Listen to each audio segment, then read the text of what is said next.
Hey guys, tonight let's slow things down a little. Dim the lights. Maybe lower the volume just enough that you don't have to strain, but also don't have to fully pay attention. You're in the right place if your brain has been doing that fun thing where it refuses to shut up. So let it wander here instead. Nothing urgent, nothing loud, just a long, gentle historical drift. Tonight, we're talking about a story that sounds whimsical at first, almost magical. A time when people thought glowing in the dark was not only harmless, but fashionable, even healthy, which in hindsight is a bold assumption. This is the story of the Radium Girls, factory workers who, quite literally, began to glow in the dark. And not in a cool superhero way, more in a, wow, science really got ahead of itself kind of way. So, let's ease into the early 20th century, a time when electricity was still exciting, when clocks were mysterious machines instead of tiny computers judging us from our wrists, and when radium, a newly discovered substance, was treated like a miracle powder that could do no wrong. Of course it was. That's usually how these things start. At the turn of the century, radium was the hot new celebrity of the science world. Discovered by Marie and Pierre Curie, it had this incredible otherworldly glow. It looked alive. People assumed that meant it was healthy, because glowing things always are. Obviously, doctors prescribed radium water for digestion. Companies sold radium toothpaste. There were radium creams for your face, because nothing says youthful skin like radioactive exposure. No one really understood radiation yet.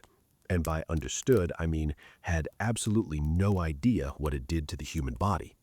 But it was modern, it was scientific, and it made things glow. So people leaned in hard. This brings us, gently and quietly, to the factories. During World War I, there was a sudden and very practical demand for glow-in-the-dark watch dials. Soldiers needed to see the time at night, without lighting a match, which would inconveniently reveal their position to the enemy. So luminous paint became a military necessity, and radium-based paint was perfect. It glowed all on its own, no charging required, just a soft, eerie shimmer in the dark. Factories popped up across the United States, especially in places like New Jersey and Illinois. Inside these factories were long tables, tiny brushes, and rows of young women. Mostly teenagers, some barely out of school. This was considered good, respectable work, clean work, indoor work, much better than factory labor involving heavy machinery or coal dust. The management actively preferred young women. They were believed to have steadier hands, more patience, and, as a bonus, they were cheaper to pay. The job title was dial painter, which sounds almost artistic, and in a way it was. These girls painted tiny numbers onto watch faces, hundreds a day, each one neat, each one precise. They were trained using a technique called lip dip paint. And yes, that's exactly what it sounds like. To get a fine point on the brush, the girls were instructed to put it between their lips, shape it with their mouth, dip it into the radium paint, then paint the dial. Over and over again, hour after hour, day after day. Management assured them the paint was completely safe. They even demonstrated by brushing it on their own hands, which technically wasn't a lie. External exposure is very different from ingesting it, a detail they left out, casually, repeatedly. The girls trusted them. Why wouldn't they? This was a modern company using cutting-edge science, men in lab coats, authority figures. Plus, the girls could see that the supervisors weren't dropping dead in the hallway, so everything seemed fine. And for a while, it was. The radium had a fun side effect. After work, the girls glowed. Their hair shimmered faintly. Their dresses sparkled in the dark. Some would go out dancing and watch themselves glow under dim lights. It felt glamorous, like they were part of something futuristic, a little magic tucked into their daily routine. Some even painted their teeth or fingernails with the leftover radium, just for fun, because why not add a little glow to your smile? This was not discouraged. In fact, the companies loved the publicity. Newspapers wrote about the shining girls. It all felt very modern and optimistic. Science was the future. Everything was improving. Nothing bad ever happens during periods of unchecked industrial enthusiasm. But slowly, quietly, things began to shift. It started small. Fatigue, a little jaw pain, toothaches that didn't make sense, teeth falling out, which is usually a sign that something is wrong. But doctors were puzzled. These were young women. They should be healthy. Instead, they were exhausted, anemic, fragile. One by one, the girls began to get sick. Their jaws became infected, bones weakened, simple movements caused fractures. Some developed strange sores that wouldn't heal. The pain was constant, but not dramatic in a movie sense, just grinding, lingering, the kind that wears you down slowly. Doctors often blamed anything except the radium. Poor hygiene, stress, women's nerves, because historically that was always a convenient answer. The idea that a profitable industry might be harming workers was uncomfortable, so it was ignored. Meanwhile, inside the factories, nothing changed. The same lip-dip paint routine, the same assurances, the same glowing numbers ticking away on watches destined for wrists around the world. The companies knew more than they admitted. Internal studies had already shown radium was dangerous. Male chemists handling radium were given protective equipment, lead aprons, tongs, ventilation. But the dial painters, they were told it was safe enough to eat, practically. Which, again, was technically not a compliment. As more girls became ill, some began to die. Quietly, without fanfare. Their deaths were often attributed to unrelated causes: syphilis, tuberculosis, anything that avoided mentioning radium, because radium was still profitable, and admitting fault would be expensive. This is where the story becomes less about glowing paint and more about stubbornness. Corporate stubbornness, legal stubbornness, the kind that digs in deeper the more evidence piles up. Because admitting you're wrong is worse than letting people suffer, apparently. One of the most well-known of the radium girls was a woman named Grace Fryer. She had worked as a dial painter and became ill like the others. By the time she realized radium was the cause, she was already seriously sick. Her jaw had deteriorated, her body was failing, but her resolve sharpened. Grace wanted justice, or at least acknowledgement. She wanted someone to say, yes, this happened. Yes, it was wrong, and yes, it matters. Finding a lawyer willing to take the case was difficult. Most were intimidated by the companies involved. Big names, big money, long legal battles, and Grace, by this point, was physically unable to travel easily. Her health was fragile, but she persisted, slowly, patiently, because she had no other option. Eventually, she and several other women filed a lawsuit against the United States Radium Corporation. The companies responded exactly how you'd expect. They delayed, they denied, they questioned the women's credibility, they suggested the illnesses were unrelated, or exaggerated, or imaginary. Again, a classic move. Time was not on the women's side. Radium poisoning doesn't improve, it only worsens. Some of the plaintiffs died before the case could be resolved, which, in a grim way, helped prove the point, but also meant justice arrived too late for many. Public opinion slowly began to shift. Journalists picked up the story, scientists spoke out. The glowing miracle substance lost some of its shine. People started realizing that maybe ingesting radioactive material wasn't ideal. A radical thought, I know. Eventually, the women reached a settlement. It wasn't perfect, it wasn't enough, but it was something. Compensation, medical coverage, and, most importantly, recognition that radium had caused their suffering. The Radium Girls changed history, not in a loud, triumphant way, but in a slow, legal, policy-altering way. Their case helped establish worker safety standards. It forced industries to acknowledge responsibility. It led to better regulations around radiation exposure. all because a group of young women had trusted their employers and paid for it with their health. And as we drift here for a moment, it's worth sitting with the quiet irony of it all. These girls were told they were working with the future, with something bright, something modern, something safe. Instead, they became living warnings, their glowing bodies marking the boundary between ignorance and understanding, between optimism and accountability. The glow faded eventually. Radium lost its charm, but the story lingered, a soft, steady reminder that progress, when rushed and unchecked, tends to leave people behind. Let's pause here. Let the lights dim a little more. Let the ticking of those luminous watches slow down in your mind. So by the late 1920s, the word radium had quietly stopped sounding magical. It no longer meant progress or glowing optimism. It meant lawyers, medical journals, and a growing sense that something had gone deeply wrong, and no one wanted to be the one officially responsible. The women who survived long enough to see the lawsuits move forward were not getting better. There was no recovery arc here, no rebound. Radium doesn't politely exit the body once it's done causing problems.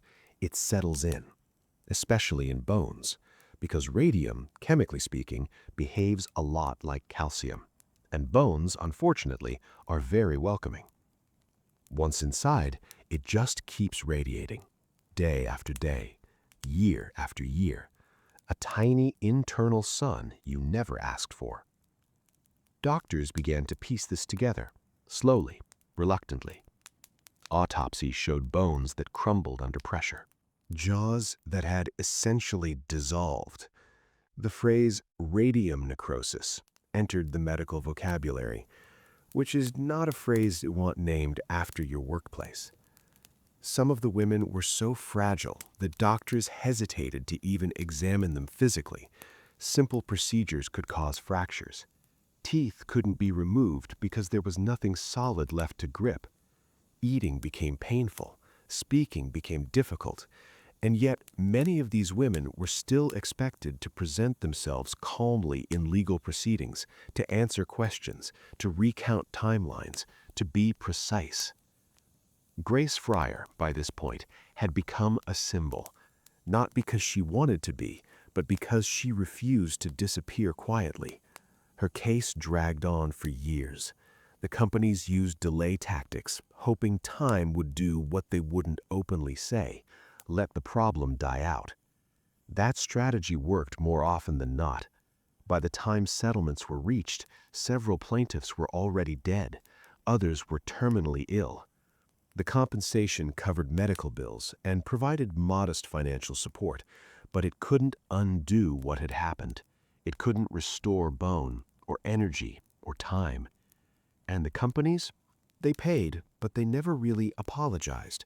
There was no grand admission of guilt, just legal language, carefully worded statements, and a quiet pivot away from radium-based paint, which is how these things usually end, not with justice, just with paperwork.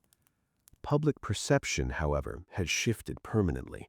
Radium products vanished from shelves. Radium water stopped being marketed as a health tonic. Doctors stopped prescribing radioactive treatments for things like insomnia or low mood, which, again, feels like something that should have been obvious earlier, but hindsight is generous like that. The factories either closed or changed materials. The glow-in-the-dark paint was reformulated using safer substances. The lip-dip paint method was abandoned. Protective equipment became standard. Rules were written, regulations enforced, all the things that usually show up after people have already suffered. The radium girls became case studies. Their bones were studied for decades, literally. Some were exhumed years later because the radiation was still detectable, still measurable, still there. Which is unsettling, but also scientifically useful. A grim legacy, but a legacy nonetheless. Their story made its way into textbooks, into law schools, into occupational safety training. It helped establish the idea that companies are responsible for the long-term health of their workers, that they can't just shrug and say, "We didn't know," especially when evidence suggests they very much did. And yet, outside of academic circles, their names faded. The watches remained. Antique timepieces still tick today, some still faintly glowing, sealed behind glass. Quiet reminders of a cost that isn't visible at first glance. What's striking when you sit with this story long enough is how ordinary it all was. These weren't revolutionaries or rebels. They were young women doing repetitive work for decent pay. They trusted authority. They followed instructions. They showed up on time. And that trust was used against them. There's no dramatic villain twirling a mustache here, just layers of indifference, profit motives, a refusal to connect cause and effect until it became impossible to ignore. By then, the damage was already done. Even the science community struggled with its own reflection. Marie Curie herself died from radiation exposure, though under very different circumstances. Early radiation research was full of optimism and sacrifice. People genuinely didn't know, but the companies did know enough to protect their male scientists while leaving their female workers exposed. That distinction matters. It always has. By the 1930s, the radium girls were no longer headline news. The world had moved on to new problems. A depression, another war, bigger catastrophes. Their slow suffering didn't compete well with louder disasters. But quietly, permanently, their impact remained. Workplace safety laws strengthened. The idea of occupational illness became harder to dismiss. Employers were forced to consider long-term consequences, not just immediate output. All of this traces back, in part, to a group of glowing girls sitting at tables, shaping brushes with their lips. It's a strange thing how progress works, how it often requires people to be harmed before protections are put in place, how the lesson is learned only after the damage becomes undeniable, and how those who suffer most are rarely the ones who benefit from the change. The Radium Girls didn't live to see the full extent of what they changed. They didn't get monuments or holidays or sweeping recognition. They got medical bills, courtrooms, and bodies that slowly failed them. And yet, their story persists, softly, persistently, like a glow that never fully fades. Because even now, a century later, radiation safety protocols exist because someone, somewhere, remembers what happens when you assume something new and exciting can't possibly be dangerous. So this isn't a story with a clean ending. It doesn't resolve neatly. It just settles, like radium in bone, a reminder embedded deep in history. And that's where we leave it. Not with closure, just with awareness. A quiet understanding that sometimes the brightest innovations cast the longest shadows. Back in time to talk about medieval peasants and what they actually ate. Because no, it was not just sad brown bread and regret, although there was bread, a lot of bread, and quite a bit of regret. When people imagine medieval peasants, they usually picture a muddy field, a hunched back, and a man chewing on something beige while questioning every life choice that led him there. And honestly, that image isn't completely wrong, but it's also not the full story. Medieval peasants, despite being poor, overworked, and generally ignored by history unless they were dying in large numbers, had a diet that was surprisingly varied. Not luxurious, not glamorous, but varied in a quiet, very medieval way. So tonight, instead of kings and queens with weird jaws and emotional issues, we're going to talk about ordinary people. People who did not get portraits, people whose names were usually just John or Margaret or that guy who smells like turnips. And we're going to gently follow them through the year, meal by meal, as they ate whatever they could grow, trade, ferment, boil, dry, or accidentally invent. Let's start with the backbone of medieval peasant life, bread, because of course we are. Bread was not just food, it was existence. It was calories, It was survival. It was what you ate when there was nothing else, and also what you ate when there was something else, just in addition to the bread. But medieval bread was not one single thing. It wasn't fluffy, it wasn't white, and it definitely wasn't sliced. Most peasants ate bread made from whatever grain grew best locally. That might be rye, or barley, or oats, or a mixture of all three, because consistency was not a medieval priority. Wheat existed, but it was usually reserved for wealthier people. If a peasant had pure wheat bread, something had gone very right, or very wrong. This bread was dense, heavy, dark, sometimes sour, sometimes gritty, because flour was often ground with stone mills that added a little bonus mineral content, which is a nice way of saying tiny rocks. People ate this bread with every meal, morning, midday, night. If you had soup, you dipped bread into it. If you had nothing, you ate bread by itself. If the bread was stale, you soaked it. If it was moldy, you scraped it and hoped for the best. And here's the thing, they didn't think of this as depressing. This was normal. Bread was comfort. Bread was routine. Bread was what made you feel like the world was still functioning, even if your lord had raised rents again and your cow had just died. Now let's slide gently off the bread and into something equally important: pottage. Pottage is one of those medieval foods that sounds boring until you realize it was basically everything. Pottage was not one recipe, it was a concept, a lifestyle. A large pot hanging over the fire, bubbling quietly, full of whatever happened to be available. Grains, vegetables, herbs. Sometimes legumes like peas or lentils. Occasionally a scrap of meat or bone if you were lucky or clever, and by clever I mean able to legally or illegally obtain animal protein without being executed. Pottage could be thick like porridge or thin like soup. It could be eaten fresh or reheated for days because refrigeration had not yet been invented and optimism was doing most of the work. This pot was often kept going continuously. You'd eat some, add more water, throw in more plants, stir, repeat. It was efficient, it was warm, and it made the house smell like something was happening. Vegetables were a big deal for peasants. Not glamorous vegetables, no tomatoes yet, no potatoes. Those would arrive later and absolutely change everything.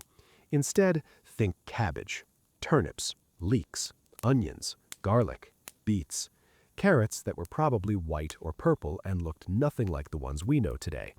These were hardy crops. They grew in poor soil. They survived cold weather, and they could be stored for months, which was kind of essential when winter lasted forever and food anxiety was a permanent personality trait. Cabbage deserves special mention because medieval Europe was basically running on cabbage. Fresh cabbage, boiled cabbage, fermented cabbage, cabbage in pottage, cabbage next to bread, cabbage everywhere. And yes, people absolutely complained about it. Medieval texts include jokes about cabbage breath, which is comforting because it means some things truly never change.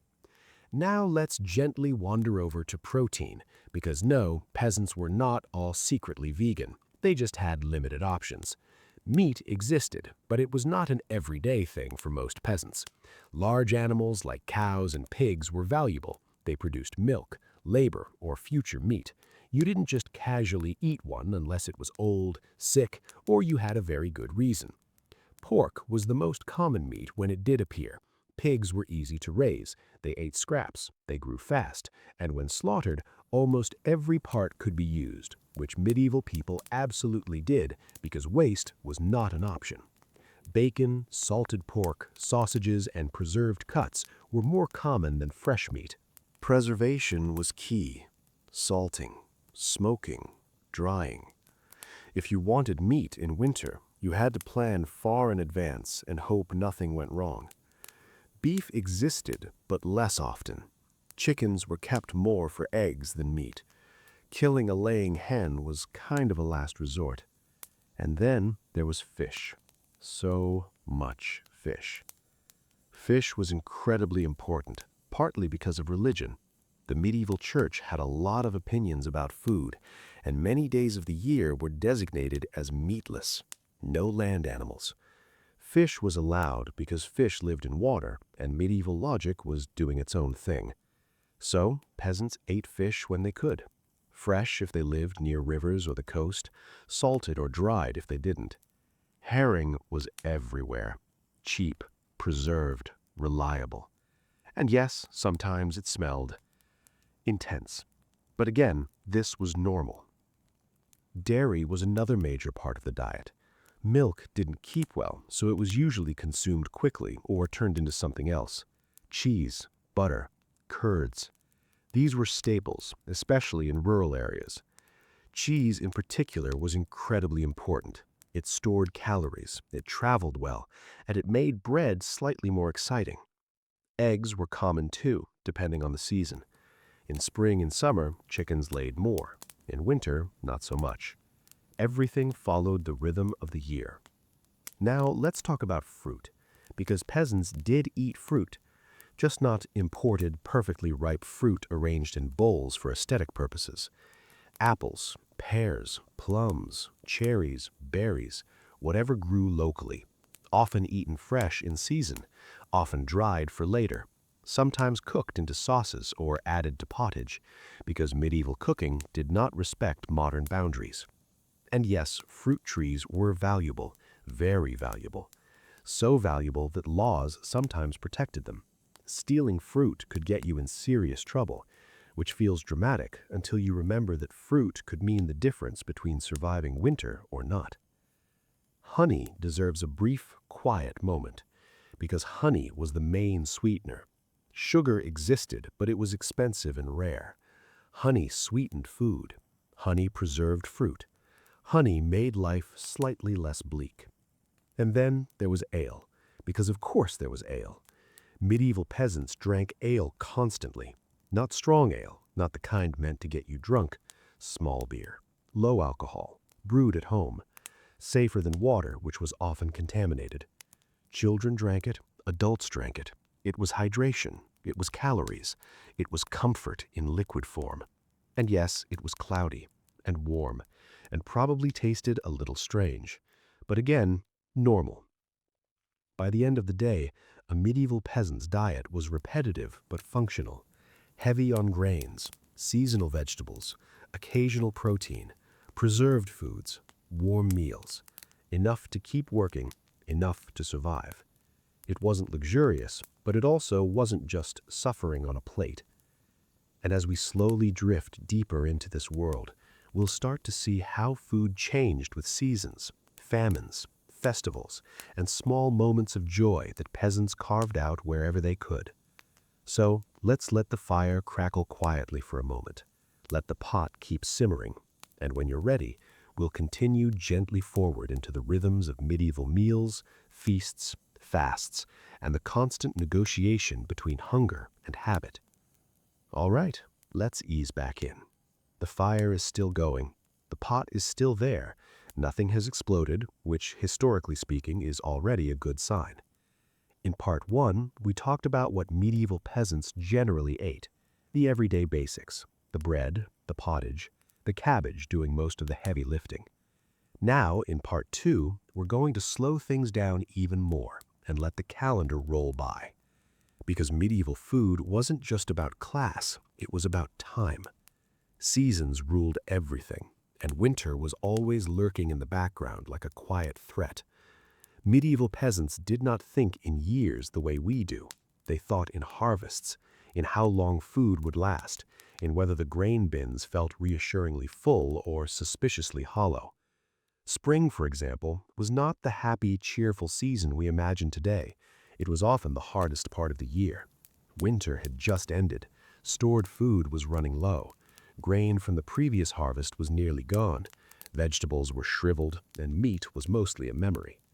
This period was sometimes called the hungry gap, which is a very polite way of saying everyone is stressed and quietly calculating how long they can survive. Meals in early spring were thin. Pottage got more watery, bread got smaller, and people relied heavily on whatever survived the winter. Dried peas, beans, last bits of cheese, anything pickled or fermented. And yes, people foraged.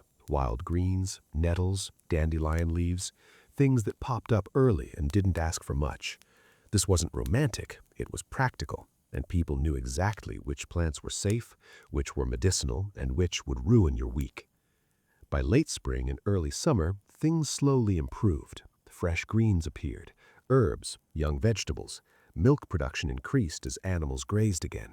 Food felt lighter, still simple but fresher, and morale quietly lifted because humans are extremely responsive to not starving. Summer was the most abundant time. Vegetables were everywhere. Fruit ripened, eggs were plentiful, milk flowed freely. Meals didn't necessarily get fancier, but they got more colorful. Fresh peas, beans, cabbage eaten young before it turned into its final aggressive form. People ate more often, worked longer hours, and harvest prep began early. Everything revolved around making sure nothing went to waste, because everyone knew what was coming next. Autumn was the most important season when the entire year's survival was decided. Grain harvests were everything. Wheat, barley, rye, oats, cut, dried, stored. If the harvest was good, people relaxed a little. If it was bad, anxiety set in immediately. Autumn was also when animals were slaughtered. Not all of them, but enough to reduce feeding needs over winter. Meat was preserved, salted, smoked, turned into sausages and hard, durable cuts that could last months. This was the time of year when peasants ate the most meat. Fresh pork, occasional beef, fatty, filling meals before winter tightened its grip. And yes, this is when small village feasts happened. Not royal banquets, just gatherings, extra bread, extra ale, maybe a little joy, carefully rationed. Then winter arrived, and everything slowed down. Winter food was about endurance. Stored grain, hard bread, dried legumes, pickled vegetables, salted meat if you had it. Meals were repetitive and predictable, but warm. The hearth became central. Cooking was simple, boiling, stewing, reheating. People ate fewer meals, calories mattered more than variety. Fat was prized. Anything that made food more filling was valuable. This is where medieval food anxiety really lived, every bite measured against how long winter might last. A bad storm, a late spring, an illness, any disruption could tip things into disaster. And yes, famines happened, not constantly, but often enough that everyone feared them. When crops failed, peasants ate whatever they could. Seeds meant for planting, animals meant for breeding, bark bread made from ground tree bark mixed with flour, which was not delicious, but it was something. And here's the thing that's easy to forget. Medieval peasants knew this could happen, lived with that knowledge constantly, and it shaped how they ate, how they stored food, and how they reacted to abundance. That's why even small luxuries mattered. Let's talk about flavor for a moment, because medieval peasant food was not as bland as people assume. Salt was essential, not just for taste, but for preservation. It was expensive, but necessary. Herbs were common, not imported spices, local herbs like parsley, sage, thyme, mustard greens, with garlic and onions doing a lot of work. Vinegar existed too, often made from sour wine or ale. It added sharpness, helped preserve food, and made repetitive meals slightly more interesting. Spices like pepper existed, but they were rare and costly, and if a peasant tasted pepper, it was usually in a small amount, possibly at a feast or through contact with wealthier households. Sweet flavors were limited, with honey doing most of the work and fruit helping when in season. Desserts were not a concept. Sweetness was woven into meals where possible, not saved for later. Now let's gently address something people always ask. Did medieval peasants know they were poor? Yes, absolutely, but they didn't measure their lives against modern standards. They measured them against survival, stability, and routine. A full pot, bread on the table, ale in the jug, these were signs that life was functioning. Food was not entertainment, not identity, not self-expression. It was fuel, comfort, reassurance. And despite hardship, there were moments of satisfaction. The first fresh bread after harvest, the taste of new cheese, a rare piece of meat shared among family. These moments mattered deeply. As we drift forward, we'll start to look at how food changed depending on status within the peasant class, because not all peasants were the same. Some owned land, some rented, some worked directly for a lord, others paid rent in produce, labor, or a combination of both, because medieval accounting loved being complicated. Those with land had more control over what they grew. They could plant vegetables they preferred, raise a few animals, store surplus when harvests were good. So let the years settle into winter again. The stores are counted, the fire burns low, the meals are simple but familiar. Just the steady, familiar rhythm of medieval life continuing exactly as it always did. By now, the pot has been simmering for a while, the seasons have passed at least once, and it's a good time to gently clear up something important. Not all peasants were the same. From a distance, medieval society looks very simple. Kings at the top, peasants at the bottom, everyone else somewhere in between having emotional breakdowns in castles. But within the peasant class itself, there were layers, quiet ones, subtle ones, the kind that showed up most clearly on the plate. Some peasants owned small plots of land, others rented, some worked directly for a lord, others paid rent in produce, labor, or a combination of both, because medieval accounting loved being complicated. Those with land had more control over what they grew. They could plant vegetables they preferred, raise a few animals, store surplus when harvests were good. Those without land lived much closer to the edge, relying on wages, shared fields, or access to common land, their diets narrower, more repetitive, more vulnerable to disruption, and yes, everyone noticed. Food was one of the clearest markers of relative comfort, not wealth, just comfort.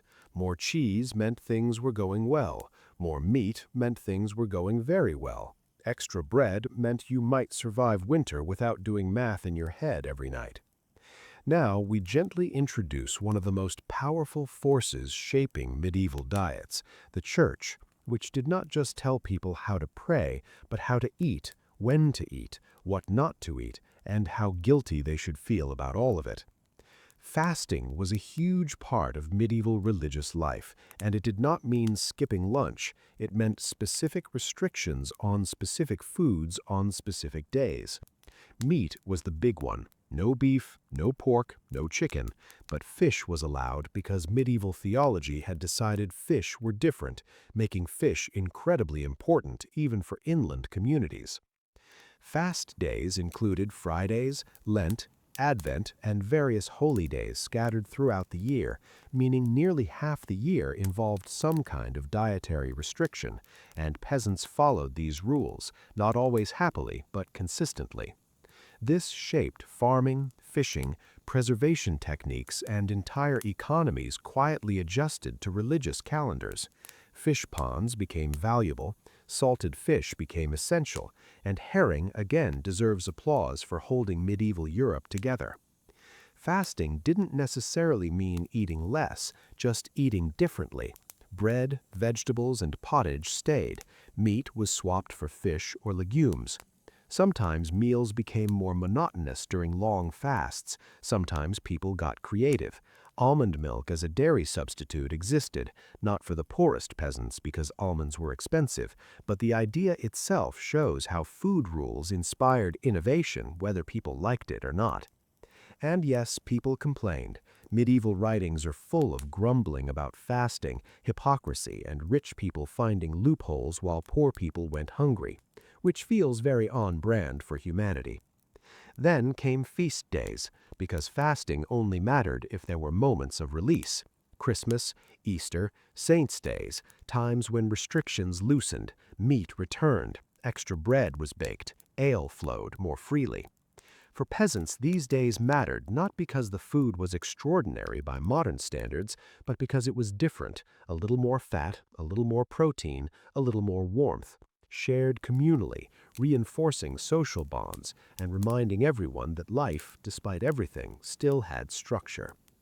Medieval peasant children ate whatever adults ate. There was no special menu, and once weaned, they had bread soaked in milk or ale, pottage, vegetables, occasional protein. Malnutrition happened especially in hard years, but in good years, children could be surprisingly well fed in calories if not variety. Growth was uneven, health fragile, but food was not withheld intentionally, only limited by availability. Cooking itself was simple: one hearth, one fire, one pot, mostly boiling and stewing, with roasting rarer because it required more fuel and control, resulting in soft textures, blended flavors, warm filling meals meant to be eaten slowly. People ate with their hands. Spoons and knives existed, forks mostly didn't, and bread often doubled as a plate. You ate the food on it, then ate the bread. Efficient, comforting, no dishes. Hunger, though, was familiar, not constant starvation, but a known presence, people planned for and talked about, shaping a relationship with food very different from ours. Food wasn't moralized, eating wasn't indulgent, fullness wasn't shameful, hunger was the problem, not eating, so when food was available, people ate and appreciated it without questioning it. As the later medieval age approached, trade, urbanization, and small agricultural shifts slowly expanded peasant diets. New foods arrived, old habits softened, but for now, the medieval peasant plate remained steady: bread, pottage, vegetables, fish on fast days, meat when luck allowed. Simple, predictable, quietly resilient. So let the church bells fade into the distance, and let the feast end gently. All right, let's let this be the final stretch. No sudden wrap-ups, no dramatic conclusions, just a slow settling of the table, the fire, and the year. By now, we've spent a long time with medieval peasants. We've followed their bread, their cabbage, their anxious grain stores, and their church-mandated fish days. So for this last part, we're going to focus on the softer edges of their diet, the drinks, the treats, the tiny indulgences that made life feel slightly more than just survival. Let's start with what peasants drank, because it was not water, at least not much. Clean water was unpredictable. Rivers were used for everything: bathing, laundry, animals, and occasionally bodies, so drinking straight from them was a gamble. Instead, peasants drank ale constantly, all day. This was not strong ale, but small beer, low in alcohol and barely intoxicating, sometimes closer to liquid bread than anything else. It was brewed at home, often by women, using barley or other grains, boiled, fermented, and strained. Children drank it, workers drank it, old people drank it. It provided calories, hydration, and nutrition. Yes, it was cloudy, warm, and probably tasted a little sour on a good day, but again, it was normal. Ale varied wildly in quality. Some batches were decent, some were unfortunate, but people drank it anyway because the alternative was thirst or illness. Milk was also consumed, but usually fresh. Cows, goats, and sheep provided it, but milk spoiled quickly, so it was often turned into cheese or butter almost immediately. Wine existed, but peasants rarely drank much of it unless they lived in wine-producing regions or worked near monasteries or estates. Even then, it was diluted, stretched, and used sparingly. Now let's talk about treats, because yes, peasants had them, just not often. Honey was the big one, sweet and rare enough to matter, used carefully. A drizzle of honey on bread, honey mixed into porridge, honey used to preserve fruit. Fruit itself could feel like a treat: fresh apples, berries in summer, dried fruit in winter, when sweetness was especially noticeable. Festivals mattered here: feast days, weddings, harvest celebrations. On these days, food was richer, not extravagant, just more. More bread, more fat, more meat if available, better ale, and importantly, food was shared. Medieval peasant meals were communal. Families ate together, neighbors gathered during celebrations, and this mattered psychologically. Food wasn't just fuel, it was reassurance that you weren't alone in this strange, exhausting system. Now let's gently touch on something that doesn't always make it into history books: taste. Medieval peasants did not eat bland food, they ate simple food. Salt mattered, acidity mattered, garlic mattered a lot. Onions and leeks were everywhere, adding depth, warmth, and a sense that the meal had intention.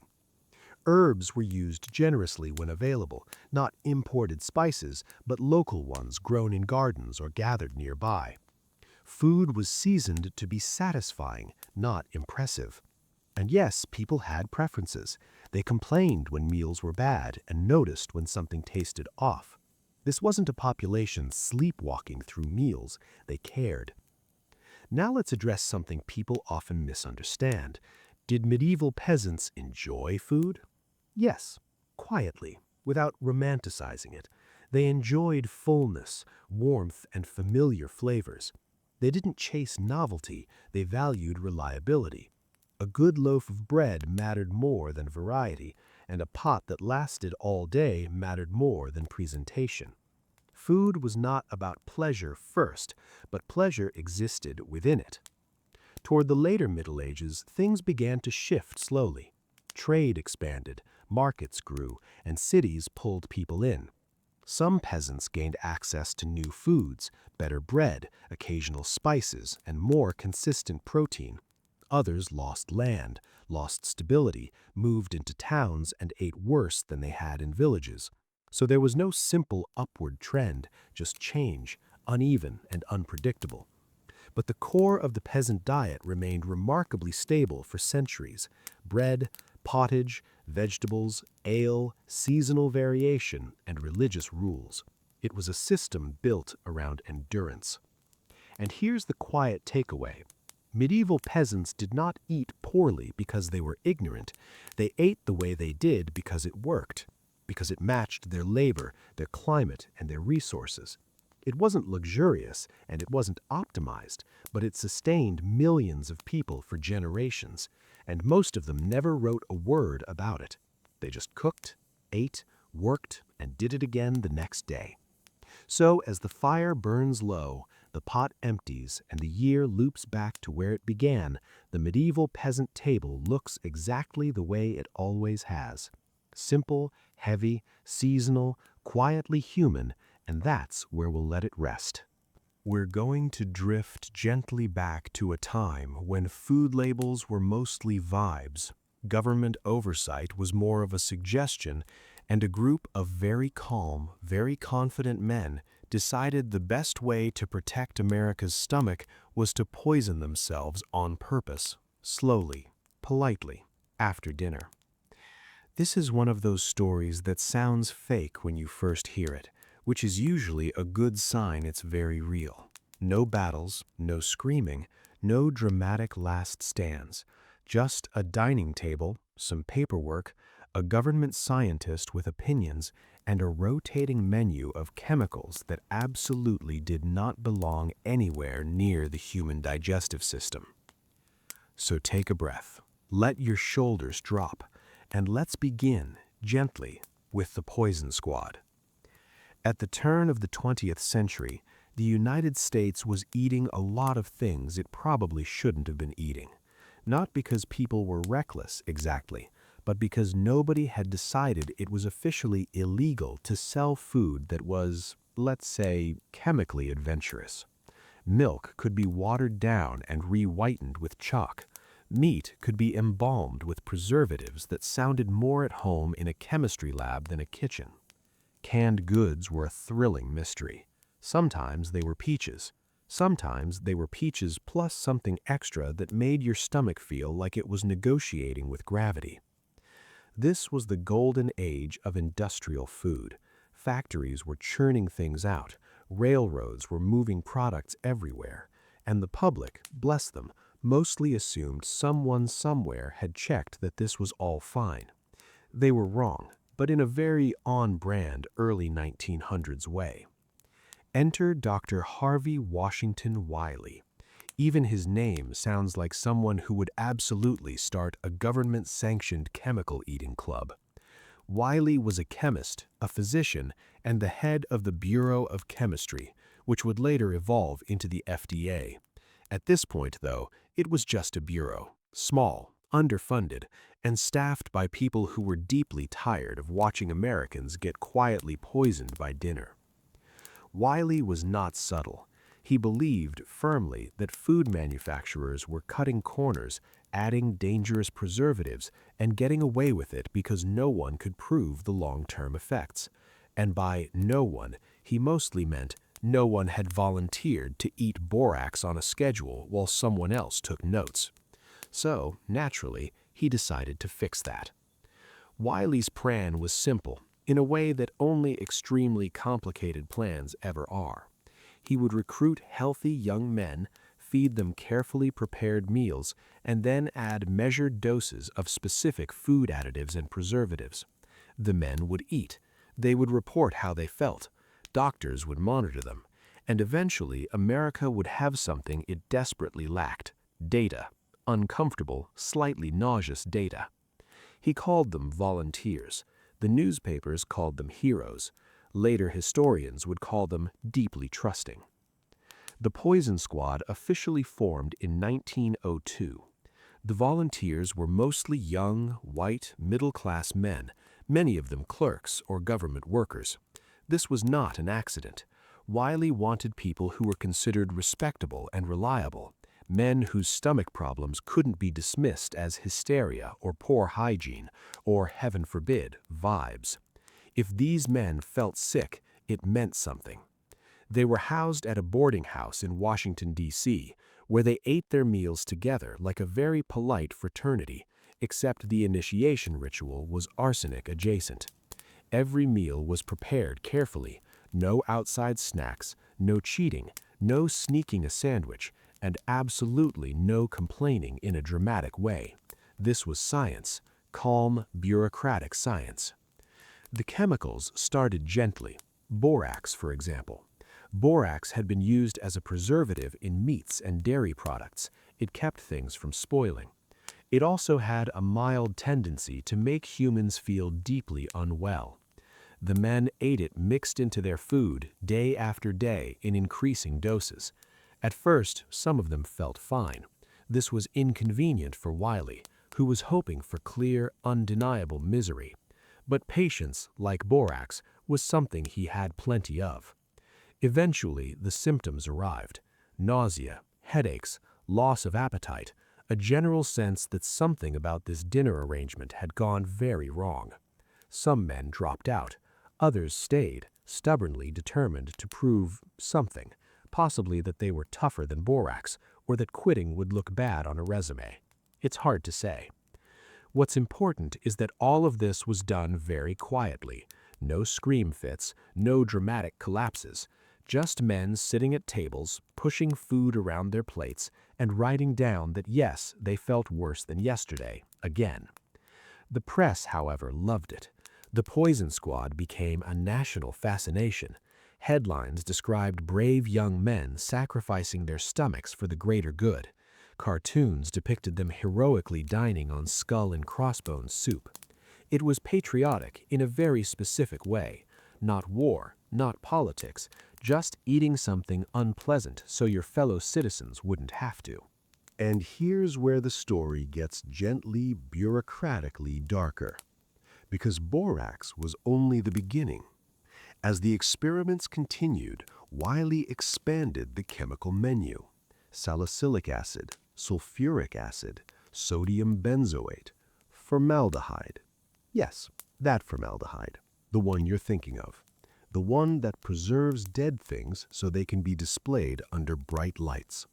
Someone, somewhere, had decided this was fine to put in milk. The men ate it, not in dramatic spoonfuls, just small amounts, mixed into everyday meals. Milk, butter, meat, things that should not taste like a laboratory. And again, the effects crept in slowly. Digestive problems, fatigue, weight loss, mood changes, the kind of symptoms that are easy to ignore until they're not. Wiley was meticulous. Every reaction was documented, every complaint recorded. This was not a mad scientist situation. This was paperwork, endless paperwork. the slow, grinding accumulation of evidence that something was very wrong with the American food supply. But not everyone was thrilled. Food manufacturers pushed back hard. Preservatives, they argued, were necessary. Without them, food would spoil, people would get sick, the economy would collapse, civilization would crumble. Or at least that's what it sounded like if you squinted at the editorials just right. Wiley, in their view, was overreacting, dramatic, anti-progress, possibly anti-business, which in early 20th century America was basically a crime. Inside the government, support was mixed. Some officials admired Wiley's dedication, others thought the whole thing was embarrassing. A group of men poisoning themselves under federal supervision was not exactly subtle. It raised questions, annoying ones, the kind that make people uncomfortable at dinner parties. And the volunteers themselves were changing. Not dramatically, not all at once, but enough. Some developed chronic issues. Others struggled to regain their health after leaving the program. This wasn't a one-time stunt. These were long-term experiments, and bodies, as it turns out, remember when you feed them chemicals. Still, the Poison Squad kept going. There was a strange calm to it all. No one was forced to stay. They signed consent forms. They knew, in theory, what they were getting into. But there's knowing, and then there's waking up day after day feeling inexplicably worse and realizing it's because science needed you to.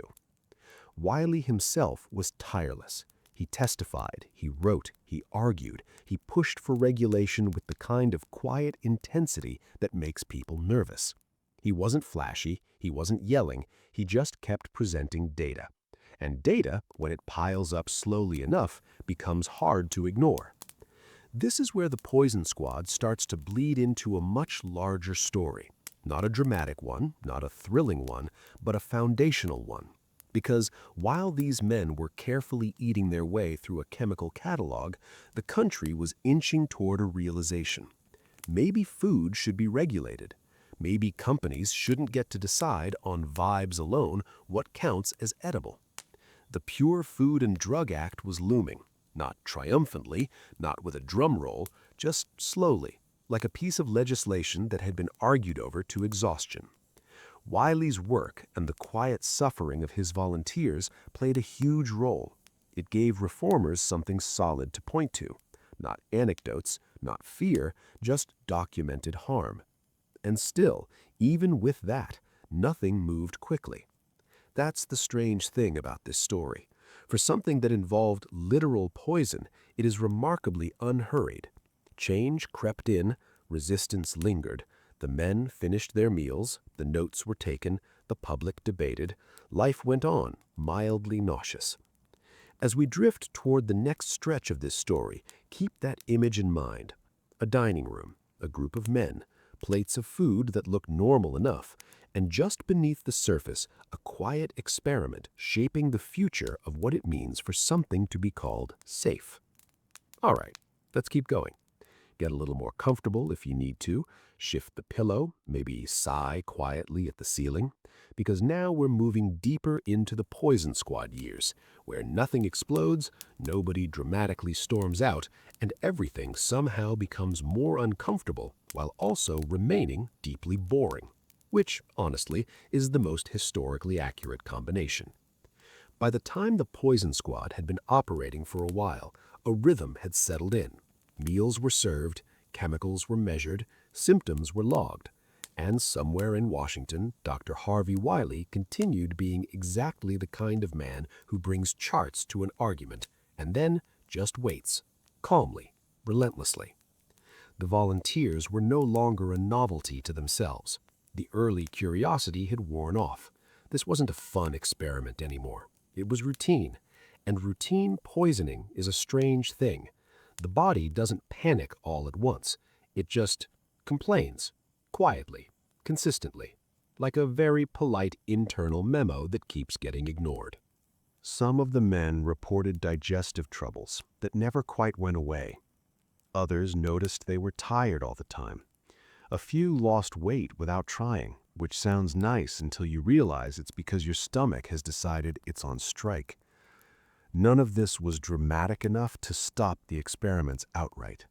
And that, in a way, was the point. These were the kinds of symptoms ordinary people were experiencing every day, eating ordinary food and assuming it was just life. Wiley understood this. He wasn't trying to prove that preservatives killed people instantly. That would have been too obvious. He wanted to show the slow damage, the dull ache, the creeping sense that something was off. Because that's how most harm actually works.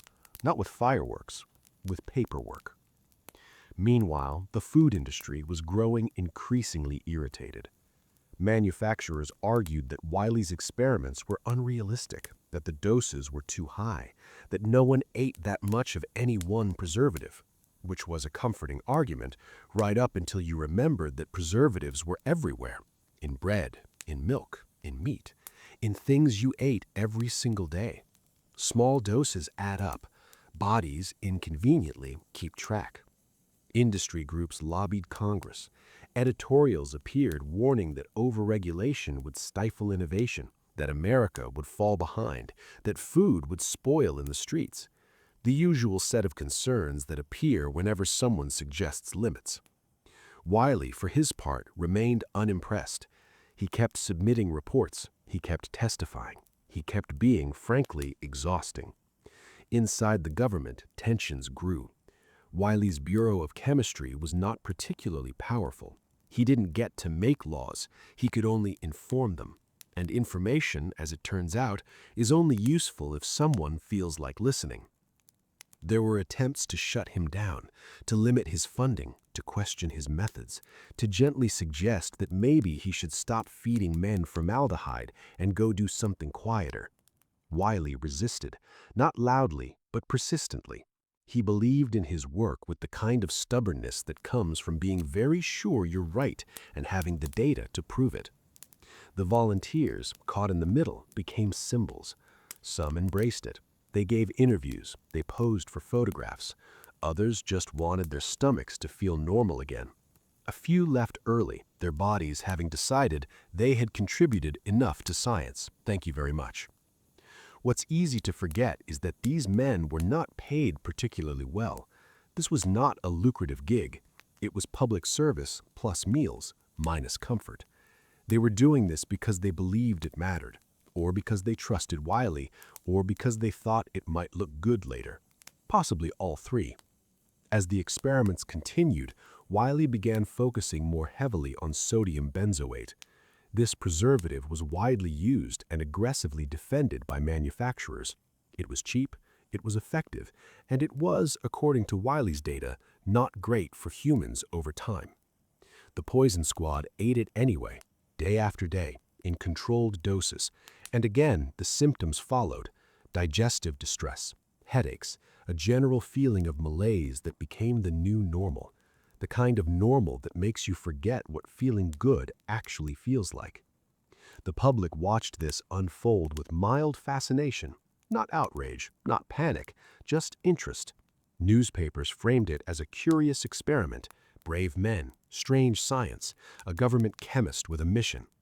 It fit neatly into the early 20th century love of progress and tinkering, even if the tinkering involved stomach cramps. Then came 1906. This is where the story shifts, not suddenly, but perceptibly. That year, Upton Sinclair published The Jungle, a novel about the meatpacking industry that made readers deeply uncomfortable with the idea of dinner. It wasn't about preservatives exactly, but it didn't need to be. It showed the public what happened when food production went unchecked, when profit mattered more than people, when the system shrugged. Public opinion began to tilt, slowly, reluctantly, but enough. The Pure Food and Drug Act was passed later that year, not because of the Poison Squad alone, not because of Wiley alone, but because the cultural moment had shifted just enough to make regulation feel necessary instead of annoying. This should have been Wiley's victory lap. It wasn't. The law itself was vague, intentionally so. It banned adulterated and misbranded food, but didn't define everything clearly. Enforcement was left to interpretation, and interpretation, as always, became a battleground. Wiley believed the law gave him the authority to restrict harmful preservatives. Others disagreed. The Secretary of Agriculture, under pressure from industry, took a more lenient view. Committees were formed, boards were established, decisions were delayed. Sodium benzoate, in particular, became a political football. Wiley found himself increasingly isolated. The man who had pushed regulation into existence was now being sidelined in its enforcement. His data was questioned. His conclusions softened. His authority undermined. It was bureaucracy at its finest. No shouting, just quiet obstruction. The Poison Squad, meanwhile, faded from the spotlight. The experiments wound down. The volunteers returned to ordinary life, carrying whatever long-term effects their bodies had decided to keep. There were no medals, no parades, just a sense that something important had happened, even if it didn't feel dramatic at the time. Wiley grew frustrated, not explosively, just deeply. He had spent years building a case. He had watched men make themselves sick for science, and now the system was hesitating, compromising, negotiating with the very industries it was supposed to regulate. Eventually, Wiley resigned from the Bureau of Chemistry in 1912. Officially, it was over differences in interpretation. Unofficially, it was exhaustion. He had spent as far as he could within the system. Staying meant watching his work diluted. His departure was quiet. No scandal, no dramatic exit, just another civil servant stepping aside after realizing that change, even when it happens, never happens all the way. But the Poison Squad's legacy didn't vanish. Their work laid the foundation for future regulation, for clearer standards, for the idea that food safety should be proven, not assumed. The FDA would eventually grow stronger, more authoritative, less willing to take manufacturers at their word. And those early experiments, uncomfortable as they were, became part of the institutional memory, a reminder that someone at some point had to eat the bad thing first. It's easy now to look back and shake our heads, to wonder why this was necessary, why men had to poison themselves to prove that poison was bad. But history is full of moments like this, where harm is invisible until someone volunteers to make it visible. As we drift onward, the story widens, beyond the Poison Squad, beyond Wiley, into the broader culture of early food science, regulation, and the strange comfort people take in believing that someone else has checked, someone else has tested, someone else has already eaten the chemical. So now we're in the quiet aftermath. No more volunteers lining up to eat chemically enhanced dinners. No more headlines about patriotic stomach aches. Just the long, slow settling of what the Poison Squad actually did to the world they left behind. When Harvey Wiley walked away from the Bureau of Chemistry in 1912, he didn't do it in a blaze of scandal. There was no slammed door, no final speech. He simply stepped out of the system he had helped force into existence and watched it continue without him, which is honestly the most historically accurate ending for someone like Wiley. People who push institutions forward rarely get to control where they stop. The Pure Food and Drug Act was now law, but law on paper and law in practice are two very different moods. Enforcement was uneven. Some preservatives were restricted. Others lingered for years. Committees debated. Industry representatives argued their case with polished calm. Science, meanwhile, continued doing what science does best, slowly, methodically, and with very little deadlines. The Poison Squad themselves largely disappeared from public conversation. They went back to ordinary lives, clerks, office workers, bureau employees. Men who had once been part of a strange national experiment and then simply weren't anymore. There was no follow-up program to track their health long-term, no official acknowledgement that maybe, just maybe, eating preservatives for science had consequences worth monitoring. This was not that kind of era.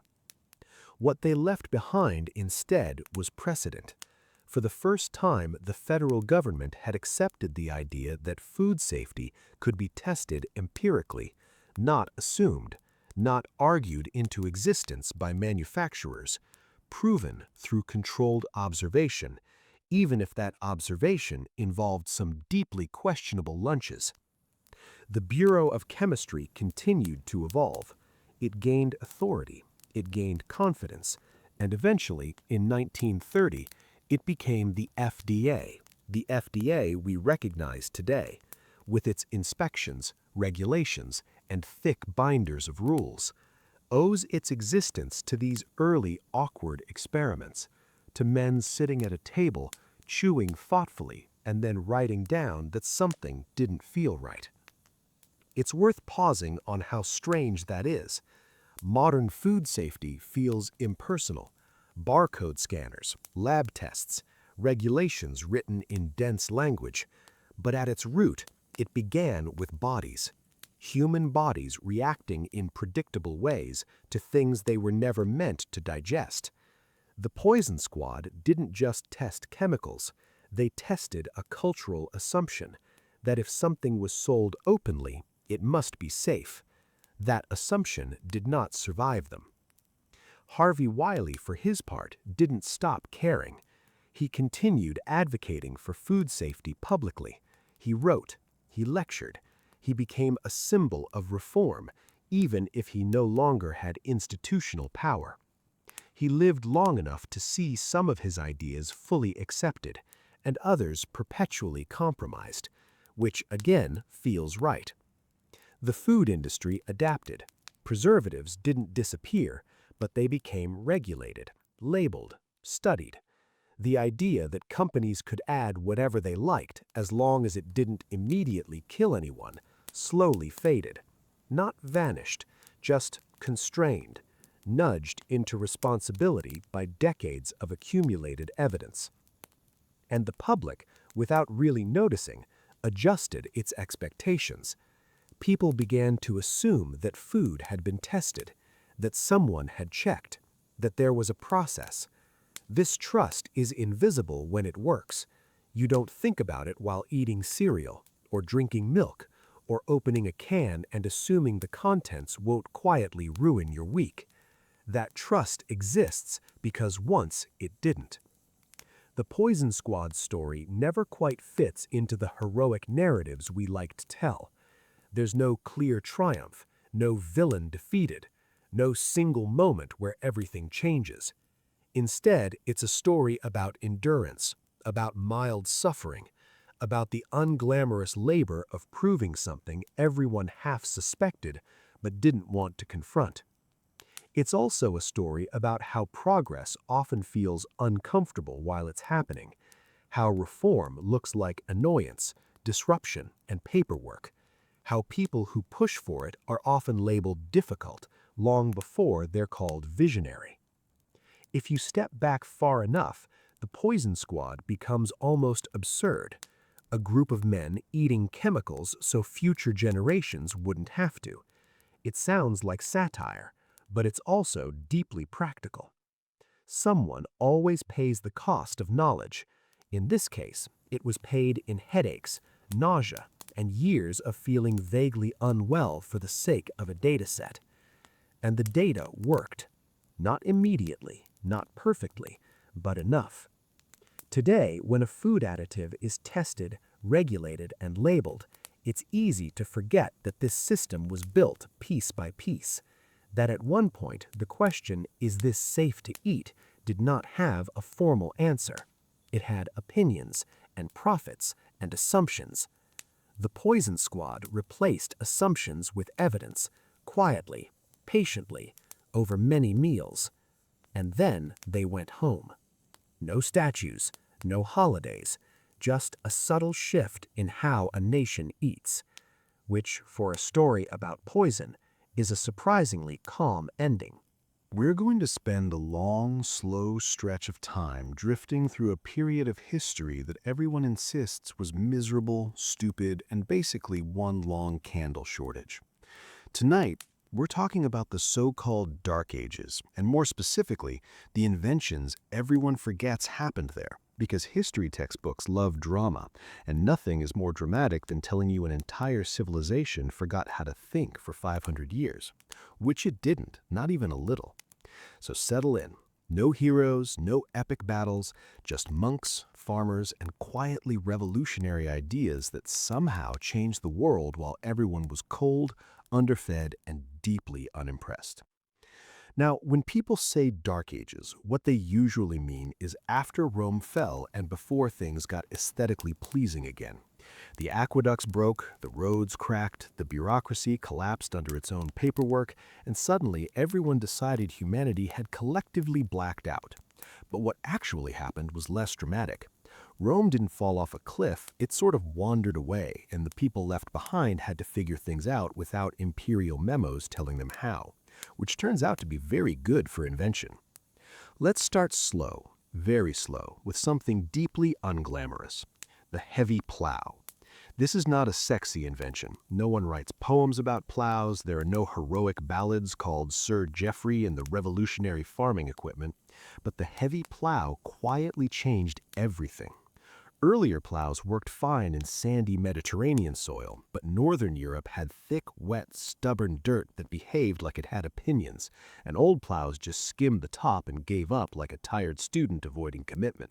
So sometime around the early medieval period, someone added weight, iron blades, a mold board to flip the soil, a design that actually dug in and turned the earth over, and just like that, Northern Europe could grow more food, which meant more people survived, which meant villages expanded, which meant someone eventually complained about noise. All without fanfare, no trumpets, no announcement, just a better plow dragging its way through history. And since we're already ankle-deep in mud, let's talk about horses, specifically how medieval people finally figured out how to let horses breathe.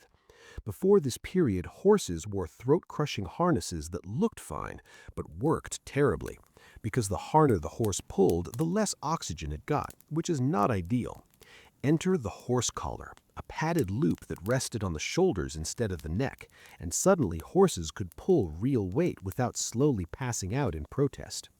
This invention didn't make headlines, but it doubled agricultural productivity, let carts move heavier loads, connected towns, made trade easier, and somewhere a medieval horse experienced the simple joy of not being strangled by its own job.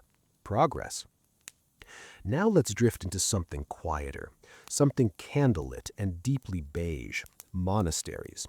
If the Dark Ages were actually dark, monasteries were basically nightlights, not because monks were exciting, most of them weren't, but because they kept writing things down. While the rest of Europe was busy trying not to starve, monks patiently copied manuscripts again and again by hand with aching wrists and very little appreciation, preserving Roman texts, Greek philosophy, medical knowledge, mathematics, and even poetry.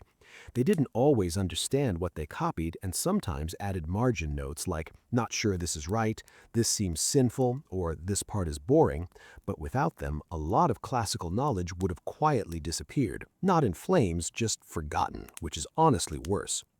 Monasteries also innovated, especially in timekeeping, because monks needed to pray at very specific hours, and God apparently appreciates punctuality. So they refined mechanical clocks, huge, clunky, gear-filled machines that rang bells and scared pigeons, which standardized time, allowing society to coordinate work, worship, and eventually commerce, turning time from a vague suggestion into something you could miss. And once time became measurable, people immediately started being late. Now let's float gently towards something more domestic: bread. During the so-called Dark Ages, water mills spread everywhere, not because they were flashy, but because they were useful, turning flowing rivers into mechanical labor that ground grain into flour, and freed people from exhausting hand grinding, giving them time to build, trade, invent, and complain about taxes. Water power spread into sawmills, textile mills, and metalworking, meaning the Middle Ages were quietly running on renewable energy while everyone assumes they were busy banging rocks together. And while we're on textiles, let's talk about buttons. Because before buttons, clothing was draped, pinned, or tied in deeply inconvenient ways. But buttons allowed fitted garments, which meant warmth, mobility, tailoring, fashion drama, and rich people wearing impractical outfits to prove a point, changing not just clothing but class signaling, and making people weirdly proud of their sleeves. Moving back to writing, early medieval scribes introduced more readable scripts like Carolingian minuscule with clear spacing, consistent letter forms, and punctuation, turning reading from an endurance sport into something teachable and accessible, which is ironic given how often medieval Europeans are labeled illiterate while we still benefit from the writing system they refined. Drifting eastward, the Islamic world thrived with advances in algebra, optics, medicine, and chemistry, translating, expanding, and correcting Greek texts before reintroducing them to Europe, developing hospitals as institutions, refining surgical tools, and advancing medical training, all while Europe gets labeled asleep, because innovation doesn't care what nickname historians give a century. Back in Europe, everyday life improved through iron horseshoes, better metallurgy, stronger nails, and improved tools, boring inventions that mattered because horses worked longer, buildings stayed standing, and villages didn't collapse, which is a solid win. Then came eyeglasses, probably invented by someone very tired of squinting, allowing scholars to read longer, craftsmen to work with precision, and productivity to quietly extend, even though modern people mostly associate glasses with inconvenience. And this brings us to the biggest misunderstanding of the Dark Ages. Innovation didn't stop, it just stopped being loud. There were no empires announcing progress or statues honoring farming equipment, just slow, cumulative improvements passed from village to village as people learned, adjusted, and adapted. The Middle Ages weren't glamorous, efficient, or fair, but they weren't empty either. They were full of small ideas stacking up over centuries to quietly build the modern world. So the next time someone says humanity forgot how to think for 500 years, remember the plow, the horse collar, the mill wheel turning patiently in a stream. History doesn't sleep, it just hums softly in the background. And with that, we gently drift onward, because this is only the beginning, with more overlooked inventions and quiet revolutions waiting in plain sight. Whew, all right. Let's ease back in. Same pace, same low expectations. If you drifted off for a moment, that's perfect. That means this is working exactly as intended. When we left off, the world was humming along quietly. No fireworks, no enlightenment announcements. Just people fixing problems one small irritation at a time. So let's keep floating forward through the so-called Dark Ages, where nobody was supposed to be inventing anything, yet somehow everyone kept doing exactly that.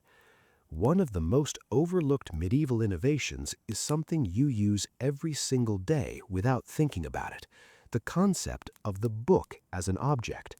Early books were a nightmare, scrolls that unraveled like ancient receipts, hard to reference, hard to store, impossible to skim unless you enjoyed aggressively unrolling things. Medieval scribes popularized the codex format, pages bound on one side. You could flip, you could bookmark, you could jump to a section without unraveling half your library.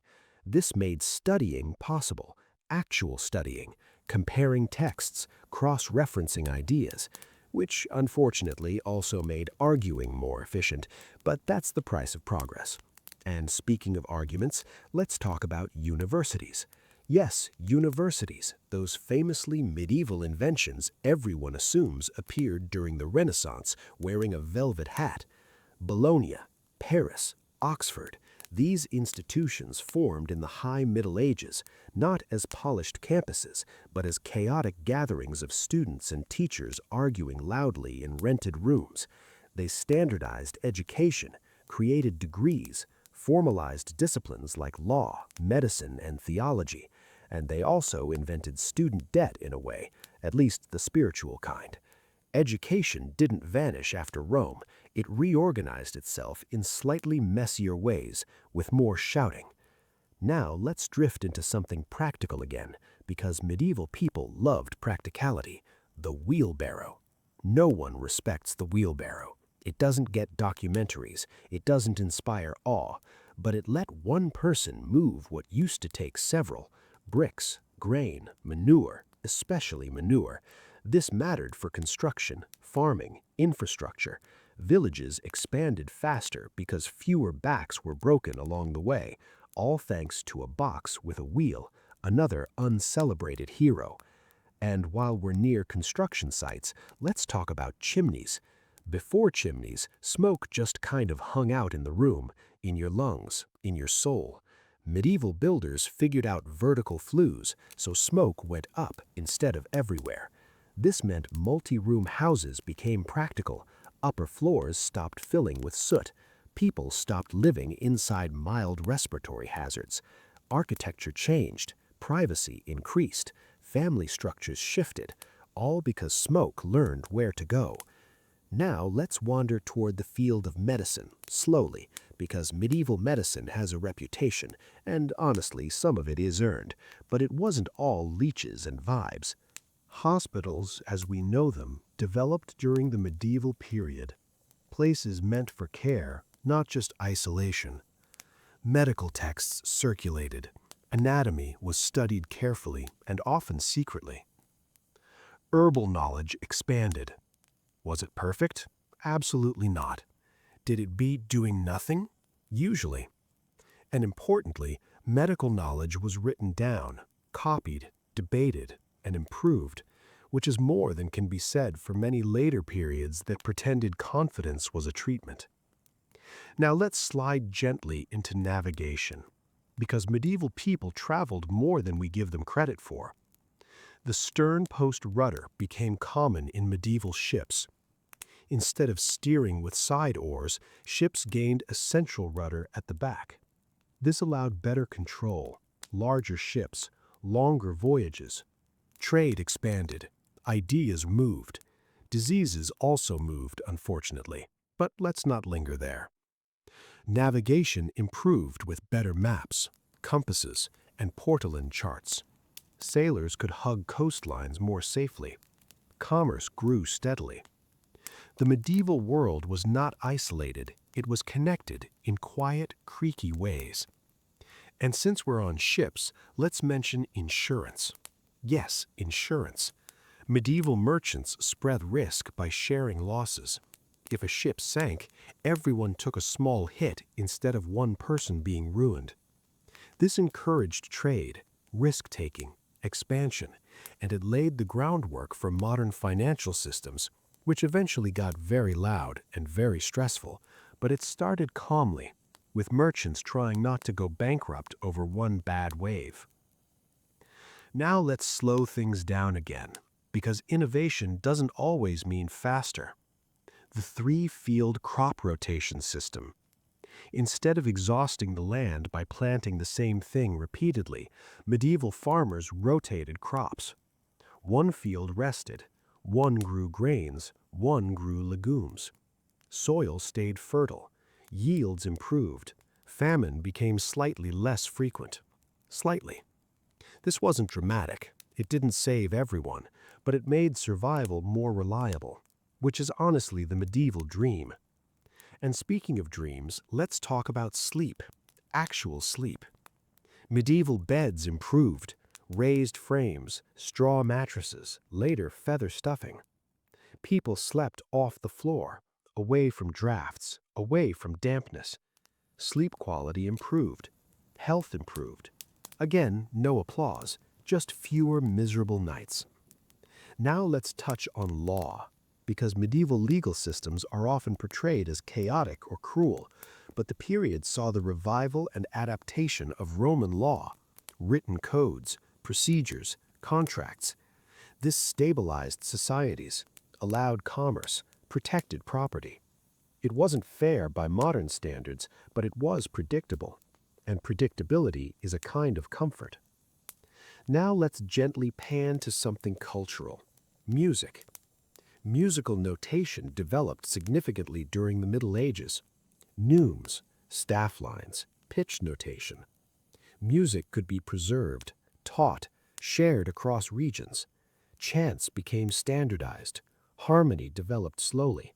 Sound stopped being fleeting and became recorded, which is ironic because now we record everything and still forget most of it. Now take a breath, because the biggest misunderstanding about the Dark Ages isn't that nothing happened, it's that nothing flashy happened. Innovation was incremental, local, often anonymous. No patents, no brand names, just ideas spreading because they worked. People adapted to climate, to political fragmentation, to limited resources. They built systems that survived centuries, and many of those systems became the foundation for what came next. The Renaissance didn't appear out of nowhere, it stood on medieval shoulders, quiet, calloused shoulders that didn't ask for credit. So when we think of the Dark Ages, maybe think less about darkness and more about dim light, the kind that lets you see just enough to keep moving.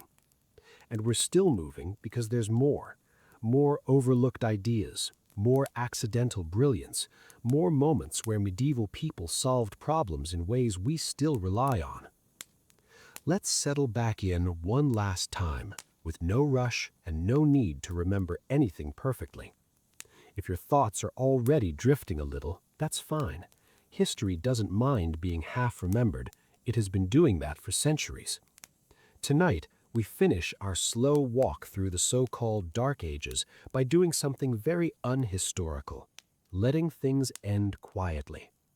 There is no grand conclusion and no triumphant return to civilization, just the gentle realization that the lights were never really off in the first place. By the later medieval period, the world was already humming with systems people barely noticed anymore, and that is usually how you know something worked. Take paper, for example. Paper was not invented in Europe, but medieval societies adopted it slowly and sensibly. It was cheaper than parchment, easier to produce, and far less dependent on the emotional sacrifice of livestock. Once paper spread, writing exploded. Letters, records, contracts, and personal notes. Ideas moved faster because they were lighter, and knowledge stopped being something only monasteries could afford, which eventually led to people having opinions in writing, a rather dangerous development. From there, communication quietly expanded. The medieval postal system was not sleek or reliable, but it existed. Messengers, relay stations, and routes connected courts, cities, and merchants. News traveled, orders were delivered, and diplomacy functioned, at least sometimes. This mattered because information stopped being trapped in one place, and once information starts moving, it tends to cause trouble, in the productive sense. Banking followed a similar path, not the modern headache version, but the medieval one. Italian city-states developed letters of credit, so travelers no longer had to carry sacks of coins everywhere like nervous dragons. Paper could stand in for wealth. Banks tracked accounts, managed loans, and funded trade. They charged interest in creative ways to avoid theological arguments, but they worked, and they helped build the economic web that still quietly holds the world together. Some of the most important medieval innovations, however, were not mechanical at all. They were social. Guilds formed and craftsmen organized, allowing standards to emerge. Apprentices learned skills over years instead of guessing, quality improved, and knowledge stayed within communities without vanishing when one person died. This stabilized labor, protected workers, and occasionally annoyed nobles who wanted things cheaper, which is usually how you know a system was effective. Cities, too, evolved in this quiet way. Medieval cities were not glamorous. They were loud, smelly, and emotionally taxing, but they were organized. Streets were planned, markets regulated, and water systems maintained. Public wells, waste removal, and fire regulations existed. It was far from perfect, but people were not simply clustering randomly and hoping for the best. Urban life evolved thoughtfully, one ordinance at a time. With cities came public clocks. Once clocks were visible in town squares, time became communal. Workdays were structured, markets timed, and life synchronized. This changed how people thought about their days, turning time into something shared rather than merely felt, a surprisingly modern idea. Learning also spread in a slow, steady way. By the late medieval period, literacy was no longer confined to the clergy. Merchants, officials, and artisans read manuals, accounts, and letters. It was not an explosion, but a seep, and once literacy seeps in, it does not leave. All of these quiet improvements set the stage for what came later. Printing presses did not arrive to wake a sleeping world, they arrived in a world already reading, writing, and thinking. Gunpowder did not transform stagnant societies, it transformed societies that were already structured, organized, and curious. The Renaissance was not a rebirth from nothing, it was a glow-up. That brings us back to the name itself, the Dark Ages, a term invented later by people who wanted contrast, drama, and a neat story arc. It's easier to believe the past was asleep than to accept it was simply different. The medieval world did not shine brightly. It flickered, glowed, and burned steadily in hearths, workshops, scriptoria, and fields. Innovation did not announce itself. It whispered, a better plow here, a clearer script there, a smarter way to share risk, a collar that let a horse breathe, and over time those whispers added up.